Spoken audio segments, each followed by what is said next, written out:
the part that probably some of you have been waiting for, and that's where we get serious, right? This is where, once again, I get out my pocket calculator, my, little accounting visor, and, my number 2 pencil, and go to town. Help, my nerd is stuck in a tree. Look, it's your favorite calculator and some math problems. Oh, fraction? What are we going to talk about now, right? So now we're going to deconstruct the draft. Now, it's not keeper time, it's not draft. We are basically looking at rosters at this point. We're not going to differentiate the draft from the keepers. Nope. We're looking at full rosters as they stand the day after the draft. The first thing we got to do is look at this slide here. Right here, we've taken all the ESPN projections. Yes, I heard you. You did not want to use other projection systems. You didn't want to have Pacoda or Steam or Oopsie or any of the other multitude of better projection engines than ESPN. Whatever, that's fine. But this right here is going to be one adjustment, and that is the one that Jared hates so much. This does represent a 5-month window. Whatever. That's why you stupid. And you failed a 2nd grade. That's why you was born 2 months premature. And your credit score of 482. And your car got repossessed. How the hell you get a Kia Rio repossessed? The payment's only $52 a month. And your bladder weak. Not the full 6-month MLB window, the 5-month window. But let's take a look, as you've probably stopped listening to me and already looked. Yes, ADB sitting on top with a massive number of points, but it's pretty tight, right? Now, let me tell you the approach I use to create these projections, because there is a little bit of complexity here. Now, as you're looking at all this, but follow this because this is important, and everything from this point forward is built off of this part of what I'm about to say. So I took everybody's 31-man rosters, and because we're capped at 8 starting pitchers, I just assumed we are going to get full production out of our starting pitchers. So whatever ESPN's projections were, and again, I used the 5-month thing. That's the last time I'm going to say that part, but it's true all the way through. I used ESPN's full projection for everybody's starting pitchers. You get 100% credit for all your starting pitchers. Same for relief pitchers. I figure that you're going to find a way to start your relief pitchers and you're going to get 100%. Is that realistic? Probably not, because they're a little bit much less predictable as to when they're going to get used. But I'm going to go with it. 100% of your relief pitcher usage. We get over to position pitchers, and this is where it gets a little bit more complicated. Starters versus bench. Now, we've got starting pitchers, we got relief pitchers. We have 11, I think that's right. I think we have 11 starting position players. Catcher, first base, second base, third base, shortstop, outfield, DH, util, right? There you go, 11. What I did is I said, I want to take everybody's highest scoring catcher projections, right? And I'm going to assume that's your starting catcher. If you have multiple catchers, the other catchers on your roster go to your bench. But you get to start your highest projected catcher. Then I take the next 10 highest projected point players on your roster and I say, those are your starters. I did not go position by position. That's way too time consuming. I figured that somehow between the DH and the utility spots and days on, whatever, you're going to get 100% production out of your top catcher and then your next 10 highest projected point players. So again, I did not go position specific, but I think it probably falls out more or less like that. Everybody else gets moved to your bench. That's how this was established. And that's going to be important as we go through this analysis. Now, this is where it gets important. Now we're going to move from that to a realistic view of it. And here, take a look at this. Let me tell you what I did. Everything else is going to be the same except for bench. I'm not giving you full credit for your bench. You're not going to get 100% of the projected scoring from your bench players. You're just not. They sit on your bench most days. I'm going to give you 25%. I'm going to basically say maybe 2 out of every 8 days, a little bit more than once a week, probably twice a week, you're going to get their points. So, yeah, so you're going to get 25%. Am I right? I don't know, but it's something. It's not horribly wrong, right? We can all agree with that. I'm not a fucking wizard either. Now, look at this. it shifts greatly. What we had before and what we have now, the rankings move quite a bit.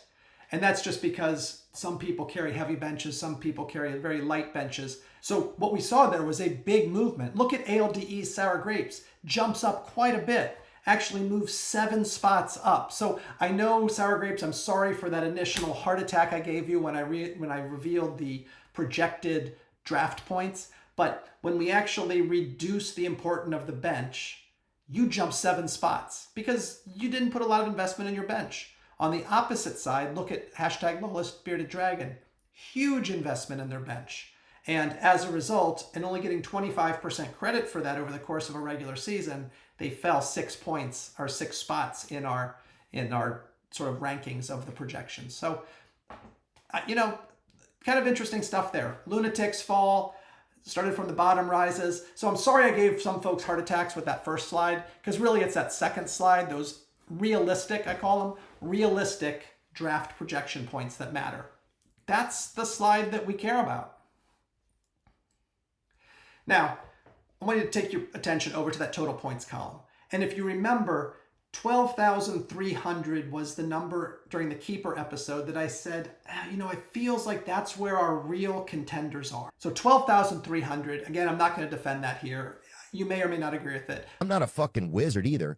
But we can agree that it's somewhere that's in the world of relevance. Now look at this. This is the average points coming out of the draft is 12,168. Probably tells me my 12,300 might be a little bit light, but whatever. But ADB, clearly the front runner, elite in a world of their own, right? And so far out there, we can't even see the dust that ADB has kicked up as they've run away. Now, we're going to focus on the next 8, because the next 8 are what we're going to call the contender class. These are our true contenders. This is that kind of that group that have expectations to make the playoffs. ADB, the pressure's on. If you do anything other than dominate in the championship, it is a failed season for you, given that lead. So the pressure is on you. There's a lot of pressure on ADB to win this season. You know what? Let me run this clip from last season, because they were also our front runner last season. Oh, bitch, that guy just sits at the top all the time. Is he going to get a green jacket this year? Is he going to get his trophy, gold medal? That's why we play the games. You don't just give away at the beginning of the season a championship. Give it to me!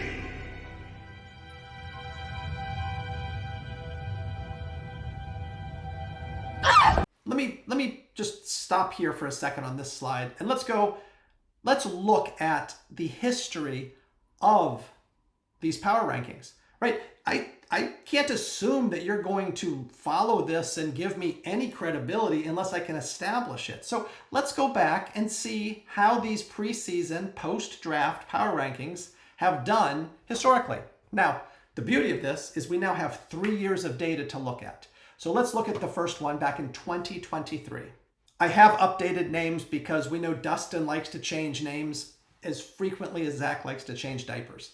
Now, looking at this, you'll see the preseason ranking on the left and the end of regular season. I don't care about the playoffs. I care about the playoffs, but from a power ranking perspective, the power rankings really end at the end of the regular season for this comparative purposes. We've got legend Breaking Brad, preseason number 1, finishes number 1. Red Wine Redbirds finishes in the top 5. ADB finishes in the top 5. Go buck yourself. Top 5. Look at that. Getting them picture perfect like Breaking Brad, that's a miracle for something like this.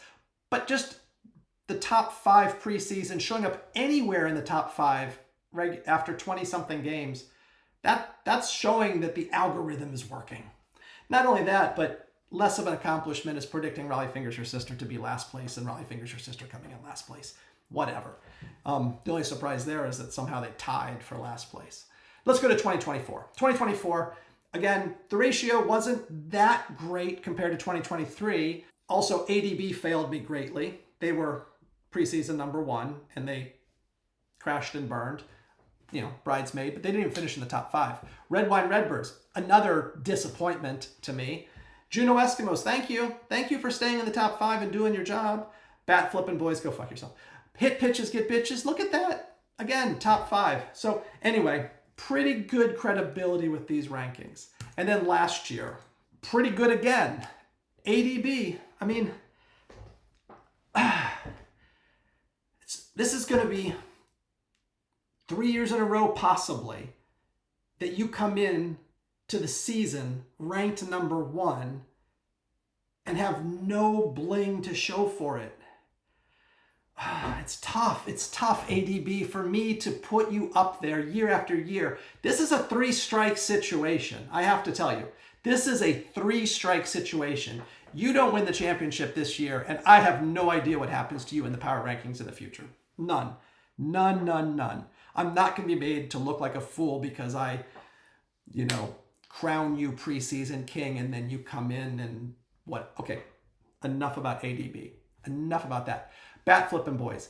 Number 2 preseason. I have to remind you, everyone versus everyone champion, ESPN traditional way that everybody else runs their league champion. So maybe not top 5 at the end of the regular season, but a dual champion. Hit pitches, get pitches. We've talked about her. I mean, just epic. Top 5, top 5. Grip it and rip it. Top 5, top 5. Wow. Think about that. Not ADB, not hit pitches, not bat flipping boys, not red wine redbirds. Grip it and rip it, right? Excellent team last season. Raleigh Fingers, your sister. I know this little bit here is going on a long time. I in my head, right now, just so you know what I'm thinking, if like a little cartoon bubble could come out, I'd be thinking like, who is the bigger disappointment in my life? ADB or Raleigh Fingers, your sister? I mean, these power rankings take some effort and time to put together. And ADB, we've already talked about the failings of ADB in these power rankings.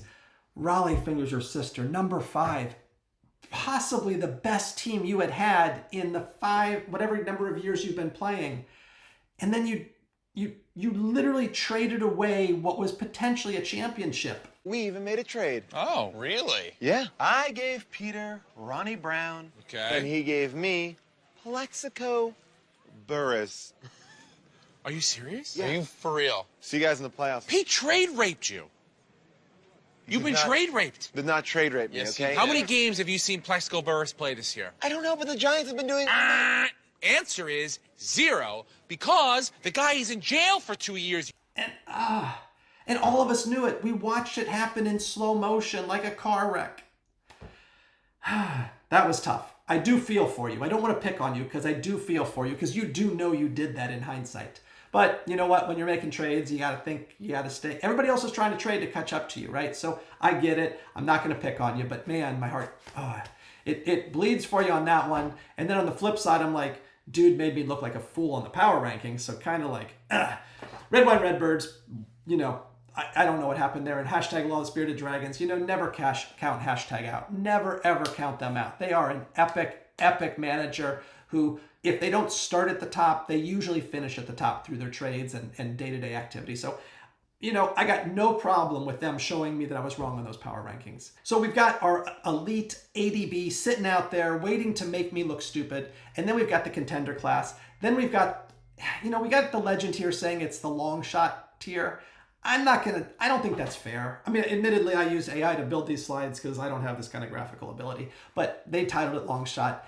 These are teams that are very much in the hunt. They just might not be able to get there unless something either happens to the contending tier, an injury or an underperformance, or if something on their side happens where people overperform or, trades, ads, drops. You get the picture. You've played fantasy baseball. And then down there near the very bottom, I hate to point this out, but look at St. Lunatics. They had such a great hitting core, and here they are down near the bottom. So, everybody's in contending. Forget ADB, they're out of the picture. But there's only about 1,000 points from Red Wine Redbirds down to Raleigh Fingers. A little bit more than 1,000 points, but that's doable. I mean, not that Raleigh Fingers, your sister, needs to come in number 2. They just need to come in number 10 to make the playoffs. Anyway, I think it's kind of interesting, though. Look at Lunatics, Lawless, and Raleigh Fingers. There's a 5-point difference between St. Lunatics and hashtag. And there's a 5-point difference between Lawless and Raleigh Fingers, your sister. It's so close. League average right now is 12,168 points. Anyway, just a reference point. Now we're going to move into this section of how was the draft lost and won. One of the ways what we just did was we looked at the total projected points that all the teams have drafted into, right? We've devalued some of the bench players, which I gave you the rationale for that. Now we need to break it down more because at the highest level, there's a lot of closeness. I know when you look at that graph, maybe to you it doesn't look close, but I'm gonna point out that it does when you put some advanced math in that I don't understand. But just bear with me. So even though at the highest level we're very close, except for ADB, and I know they're just going to enjoy this throughout the entire podcast where I mention that they are out there. I gotta stop doing that. We need to break it down to a more granular level. Where was this draft won and lost? So at a total points, we're all fairly similar, but let's break it down into the individual subcategories, right? Pitching, relief pitching, starting pitching, position player, that kind of stuff. So I'm going to introduce a concept here that I do not understand, which is kind of funny that I included it all. I don't even know what the fuck I'm doing. So I work hard at it though. People are like, you don't know what the fuck you're doing. I'm like, yeah, but I'll be there every fucking day. So I will be very honest with you. I took our player projections and I loaded it into AI and I said, hey, just tell me something intriguing about this data. I need you to put your MIT, PhD, math genius hat on and do something that is miraculous in the world of those of us who barely remember 9th grade math. This is what it came up with. The concept of CV. CV, I think it is coefficient value.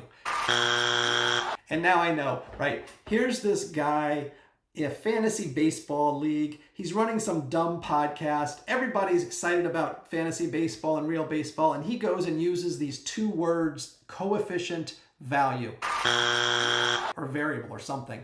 Boom, I just lost half my viewership. I'm performing. For who? There's nobody here. Okay, just bear with me though, because this is kind of interesting. What I learned was this coefficient variable or value or something. It basically shows us where we're bunched up and where there's a huge differentiator. It does something with standard deviations or something. Brilliant. I have absolutely no idea what's going on. And it figures out how far the average team is from the norm. Okay, I mean, I kind of get that. Here's chart 5, right? These charts aren't coming in order, but this right here is where was the draft won and lost. I think I've said the total points are actually pretty close, except for ADB. I know when you look at some of those charts, because of the way they're presented, they look like they're pretty different. But if you look at this, the lower the percentage on this spider chart, the closer everybody is clustered to the middle, right? But then we break it down into the component parts that make up our total point scores. And we start to see, there's some differentiation in starting pitching. There's even more differentiation in relief pitching. There's a massive difference in what the different teams are carrying on their bench. But you know what's interesting?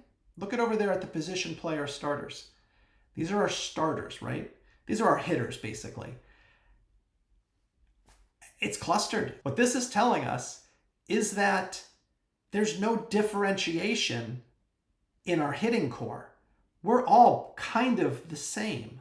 I mean, again, there's variability, but it's not that consequential compared to what we're seeing in the starting pitching. Anyway, the conclusion from something like this is basically saying starting pitching is the differentiator, and that's what's going to win you the draft and win you the league. Now, the next piece of analysis we're going to do is we're going to look to see roster philosophy. We're going to look to see hitting heavy, pitching heavy balance. Let's take a look. So now we're going to get into this, the hitting aspect. Here's your hitting points, right? Kind of interesting. Look at St. Lunatics sitting up there at the top, but they're near the bottom of the overall rankings. ALDE Sour Grapes down there at the bottom, definitely prioritized pitching, I guess. So anyway, you can eyeball this. You can also see our bench contributes almost nothing to our overall total points across the entire season. Look at that. We're talking anywhere from 96 points to about 600 points. That's irrelevant. That's whatever. I'm not going to get into it, but you can make your own judgments. Our bench players do not deserve big dollars in the auction, with one exception. That's if you are worried about injury and such. But, everybody's got their own strategy. I do want to look at this. Now we're going to look at pitching versus hitting balance here. And you're going to see teams fall into the 3 philosophical camps, which I talked about: pitching heavy, hitting heavy, or balanced. The 4 pitching heavy teams, right? So these are the ones that are heavy blue, right? Near the bottom. The 4 pitching heavy teams rank in our power ranking 16, or whatever you want to call it, at a 9.8. Our 3 hitting heavy teams, those are near the top, they rank at 13.3. Remember how I talked about a 5-point difference in total points for Lunatics, hashtag Lawless Bearded Dragons, and Raleigh Fingers Your Sister? 13.3 for those teams that prioritized hitting. And the 3 most balanced teams have a rank average of 7.3. So, I don't know, can we conclude that balance wins? With one exception, ADB, who is so dominant in pitching that they've almost made hitting irrelevant for themselves. So, I don't know, over-investing in hitting at the expense of pitching seems to be a path to the bottom. That's at least what this is saying. I don't want to make that conclusion, but that's at least what this is kind of telling us. So, I don't want to dwell. Nobody's out of it at this point. I just wanted to point out some interesting things in the data. Now let's go look at pitching staffs, because we can break pitching into parts as well. All right, so now what we're going to do is we're going to break pitching into starting pitching and relief pitching. You can see this slide. The average split is about 65% to 35% in starting pitching and relief pitching. The most rotation-dependent teams, hit pitches, get bitches, Team J to the P, they're basically over 70% tied to their starting pitchers. They didn't even look at relief pitchers. They're essentially betting everything on their starting rotation staying healthy. The gap between the best and the worst relief pitching staff is almost 1,300 points. ALDE Sour Grapes leads at 2,800 points, yet ranks only 9th overall, proving sort of a strong bullpen alone doesn't guarantee a high finish. I think we probably knew that, right? The single most compelling stat in the entire analysis of the top 3 starting pitching teams, ADB, Hit Pitches, Get Bitches, and Red Wine Redbirds, are also the top 3 overall teams. It's interesting. At least our top 3 teams, the correlation is to starting pitching to overall projected points. It just tells us starting pitching might be or is the key to a dominant playoff contending team. Strong bullpen, important, but not nearly as important. Or maybe it's just harder to build that stellar relief pitching team. But anyway, ALDE, Sour Grapes, best RP in the league, 2,800 plus points, but overall a rank of only 9. So anyway, everybody made decisions in the draft. This is just sort of cutting it apart in different ways. One of the last pieces I want to talk about here is draft efficiency. Who actually executed the best? Now, I guess one camp could say ADB did because they're sitting up there with so many god-awful points. But there's a different way to measure this, and that's points per dollar spent. So here's a chart, right? Look at Red Wine Redbirds down there. In a league by themselves, their draft strategy, how they just sat there and watched everybody. I think in one point in the draft I said, they just sit back. I think they put their team on auto draft or something, even though they had many roster spots to fill, and they just talk shit to everybody. But anyway, they are the most patient team I've ever seen in an auction draft. And they actually execute quite well. That is a model that we should all remember for next year. But let's talk about this. Obviously, everybody had 600 points total to spend. They got keepers, they got draft. The league average was 20.9 projected points per dollar. Red Wine Redbird spent just $503. They left $100 on the table. They spent the lowest in the league overall during this whole draft keeper era. They projected 12,843 points. That's 25.5 points per dollar spent. They blew the curve on this one. A team would have needed to spend $615 to match that level of output if they were getting the league average. $100 more than Red Wine Redbirds just to produce the same production that he did. 3 of the top 5 overall teams also rank in top 5 efficiency. So draft discipline and projected point production are directly correlated to being near the top. Look at that. Red Wine Redbirds, ADB, Pagnosi's Poppers, Juneau Eskimos, the replacements, all did quite well for their dollar. Raleigh Fingers, hashtag Joe Buck Yourself, Matt's Marauders.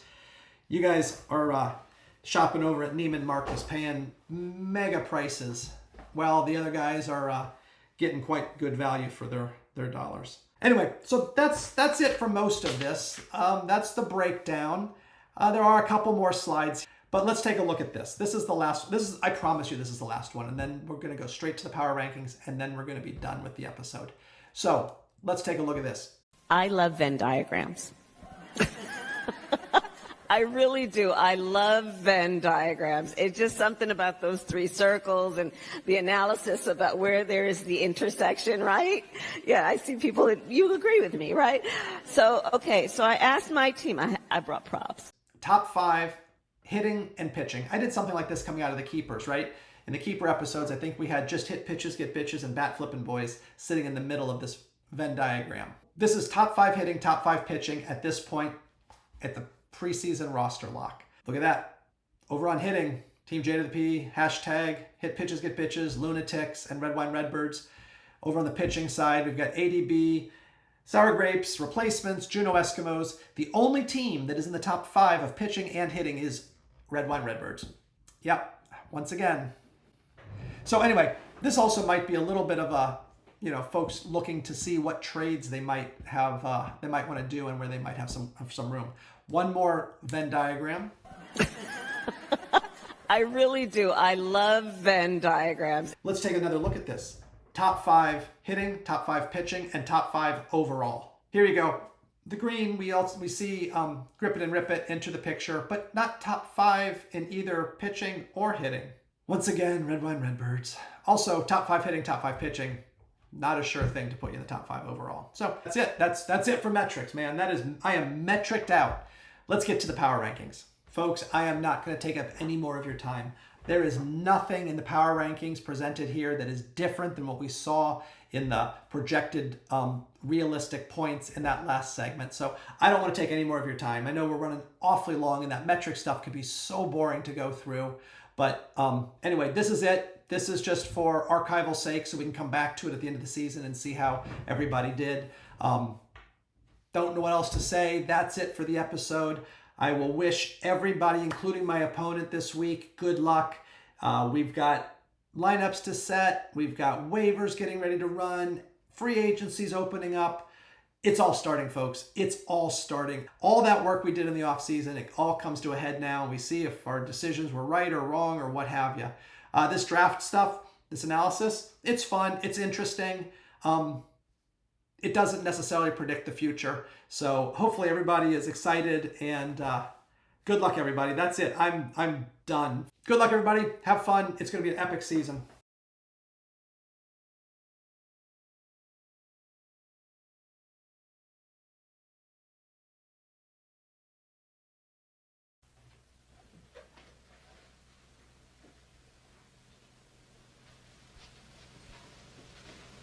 You're still here? It's over. Go home. Go.